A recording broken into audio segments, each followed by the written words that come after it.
वंदे माँ शारदे। कल हम आपको सिखा रहे थे शब्दालंकार। शब्दालंकार में हमने आपको सिखाया श्लेष अलंकार यानी अनुप्रास, यमक और श्लेष तीनों अलंकार हमने सिखा दिए थे आपको। और आज हम सिखाने जा रहे हैं आपको अर्थालंकार। अर्थालंकार में बहुत सारे अलंकार आते हैं, उपमा, रूपक, उत्प्रेक्षा, संदेह, अन्योक्ति, अतिशयोक्ति आदि। तो आज हम आपको सिखाने जा रहे हैं, पहले अर्थालंकार के बारे में बताएंगे और फिर बताएंगे आपको उपमा अलंकार के बारे में। ठीक है, देखते जाइए। अर्थालंकार यानी काव्य में अर्थ के कारण जो चमत्कार उत्पन्न होता है, वहां पर हमारा उपमा अलंकार होता है। लेकिन कल हमने आपको जब शब्दालंकार बताया था, उसमें एक चीज बताना भूल गए थे, वो आज हम आपको बता रहे हैं कि देखिए उसमें पर्यायवाची शब्दों का प्रयोग नहीं किया जा सकता शब्दालंकार में, लेकिन अर्थालंकार में पर्यायवाची शब्दों का उपयोग भी किया जा सकता है। जो हमने डेफिनेशन में लिखा है आपको, काव्य में जहां अर्थ के कारण चमत्कार पाया जाता है वहां पर अर्थालंकार होता है, और इसमें शब्दों के पर्यायवाची रखने पर भी अलंकार बना रहता है। लेकिन उसमें शब्दों के पर्यायवाची हम नहीं रख सकते, तो उसमें अलंकार नहीं रहेगा। किसमें? शब्दालंकार में। लेकिन अर्थालंकार में पर्यायवाची रख सकते हैं। अब देखिए आप उपमा अलंकार। उपमा अलंकार क्या होता है कि जैसे कभी कभी हम किसी व्यक्ति को देखते हैं, अरे भाई वो कैसा सुंदर है, वो उस जैसा सुंदर है, उसकी हमने दूसरे व्यक्ति से तुलना की, समानता की।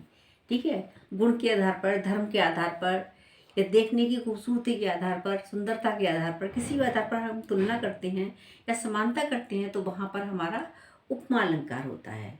ठीक है, अभी इसमें हम किस तरीके से बताएंगे, आपको जा रहे हैं बताने के लिए। जहाँ किसी वस्तु या व्यक्ति की किसी अन्य वस्तु, व्यक्ति, समान गुण, धर्म के आधार पर तुलना की जाए या समानता की जाए, वहां पर उपमा अलंकार होता है। देखिए अब हमने एक छोटा सा एग्जाम्पल ऐसे ही लिया है आपके लिए। नायिका के चरण गुलाब के समान कोमल हैं। नायिका के चरण, चरण माने पैर, गुलाब के समान यानी गुलाब जैसे कोमल हैं। जैसे गुलाब की जो पंखुड़ियाँ होती हैं वो कोमल होती हैं, वैसे ही हमने चरणों को भी वैसे ही कोमल बताया है। तो यहाँ पर जो नायिका के चरण हैं वो गुलाब के समान, गुलाब के समान होने के कारण, गुलाब जैसे, गुलाब के समान, या हम तुलना कर रहे हैं, तो वहाँ पर हमारा उपमा अलंकार है। ये हमने स्पष्ट भी किया है आपको। यहाँ नायिका के चरण गुलाब के समान कोमल बताकर समानता करने में उपमा अलंकार है। उपमा अलंकार जानने के लिए हमें जानना जरूरी है कि उपमा अलंकार के कितने अंग होते हैं। उपमा अलंकार के 4 अंग होते हैं: उपमेय, उपमान, वाचक और साधारण धर्म। ये हमने यहाँ बताया आपको। उपमा अलंकार के 4 अंग होते हैं: उपमेय, उपमान, वाचक और साधारण धर्म। उपमेय क्या होता है, पहले तो आप ये समझिए उपमेय क्या होता है। हमने आपको एक सिंपल का एक ही उदाहरण दिया है आपको, नायिका के चरण गुलाब के समान कोमल हैं। ये हमने एग्जाम्पल दिया था आपको, और उसी में हम आपको स्पष्ट करने जा रहे हैं, स्पष्टीकरण उसी में समझा रहे हैं। और जो आगे हम एग्जाम्पल कराएंगे उसमें आपको इसी तरीके का स्पष्टीकरण करके दिखाएंगे। देखिए पहचान हमारी क्या है। उपमेय, जिस वस्तु की समानता बताई जाती है, ठीक है, जिस वस्तु की भी हम समानता कर रहे हैं, तो वहाँ क्या होता है, उपमेय प्रस्तुत होता है उस काव्य में या उस स्थान पर या उस उदाहरण में। ठीक है, वहाँ क्या प्रस्तुत होता है, वहाँ उपमेय प्रस्तुत होता है।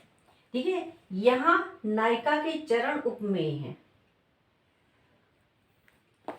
क्या उपमेय है? नायिका के चरण, यानी नायिका के चरण कमल के समान कोमल हैं। तो चरण क्या है, यहाँ उपमेय है। उपमान क्या है? अब उपमान समझिए आप लोग। जिस वस्तु से समानता की जाती है वह वस्तु उपमान यानी जो प्रस्तुत ना हो, हमारे समक्ष नहीं है, ठीक है, वह क्या कहलाती है, उपमान कहलाती है। यहाँ पर गुलाब उपमान है।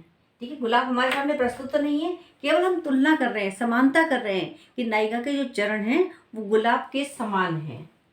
तो क्या उपमान क्या है यहाँ पर है, गुलाब। अब आइए वाचक। वाचक क्या होता है, वाचक भी समझिए। समानता को व्यक्त करने वाला शब्द वाचक कहलाता है। जिससे हम समानता कर रहे हैं वो वाचक कहलाता है। देखिए हम पहले जो भी हमारे सामने एग्जाम्पल है उसको समझने के लिए हमें वाचक पहचानना बहुत जरूरी है। जितने भी हम एग्जाम्पल देखेंगे उसमें अगर हमने वाचक पहचान लिया तो उपमा अलंकार पहचानने में हमें जरा भी देर नहीं लगेगी। उन शब्दों को भी हमने लिया है जो काव्य में आपके जो एग्जाम्पल में आ जाते हैं, और आने के बाद उनको आप पहचानने में असमर्थ हो जाते हैं। लेकिन समर्थ कैसे होंगे, उन शब्दों को हमने लिखा है। देखिए, वाचक कहलाते हैं कौन से शब्द, समानता को व्यक्त करने वाला शब्द वाचक कहलाता है। यहाँ समान शब्द वाचक है, यानी क्या है, गुलाब के समान, तो समान शब्द वाचक हो गया। ठीक है, अब देखिए इसमें जैसी, सरिस, सी, जैसी, सा और से, ये आदि शब्द हमारे वाचक हैं, ये वाचक शब्द हैं। तो इनसे हम पहचान लेंगे कि इसमें उपमा अलंकार है। उदाहरण के लिए हम आपको एक छोटा सा एग्जाम्पल और दे रहे हैं, जैसे सीएमुख सुंदर चंद्र समाना। समाना, समाना शब्द से समान या बराबर, जैसा, तो ये क्या हुआ यहाँ पर, उपमा अलंकार हो गया। और पीपर पात सरिस मन डोला, सरिस शब्द भी काहे के लिए आता है, उपमा बताने के लिए आता है। तो ये वाचक शब्द है यहाँ पर, तो यहाँ पर उपमा अलंकार होगा। अभी आपको सिखाएंगे आपको साधारण धर्म। उपमा अलंकार में वाचक के बाद अब आता है आपका साधारण धर्म। जो एग्जाम्पल हमने आपको बताया था कि नायिका के चरण गुलाब के समान कोमल हैं, तो उसमें अब आपका आता है बताने का नंबर कि साधारण धर्म क्या है। जो गुण उपमान और उपमेय में समान रूप से रहता है, जो उपमान में भी हो और उपमेय में भी हो, वह साधारण धर्म कहलाता है। यहाँ कोमल शब्द है, जो कोमल शब्द का प्रयोग हुआ है वो साधारण धर्म है, क्योंकि यह नायिका के चरण और गुलाब दोनों में ही के लिए ही प्रयोग किया गया है, यानी चरण के लिए भी और गुलाब के लिए भी। क्या शब्द है वो, कोमल। तो ये क्या है हमारा साधारण धर्म। चलिए अगला एग्जाम्पल आप देखिए, पीपर पात सरिस मन डोला। इसका स्पष्टीकरण समझ लीजिए। उपमेय क्या है यहाँ पर, मन। उपमान क्या है, पीपर पात। वाचक शब्द क्या है, सरिस। और साधारण धर्म क्या है, डोला। यानी पीपर पात सरिस मन डोला। इस तरीके से हमारा ये अलंकार उपमा अलंकार हुआ। देखिए अब इसमें शब्द क्या है, पहचानेंगे कैसे, पीपर पात सरिस मन डोला। सरिस माने समान, जैसे या उसकी तरह। तो हमने क्या की, यहाँ पर तुलना की, यहाँ पर उसकी समानता की है, इसलिए यहाँ पर उपमा अलंकार है। आगे कल हम अगले वीडियो में आपको इसके और एग्जाम्पल बताएंगे। नमस्कार, धन्यवाद।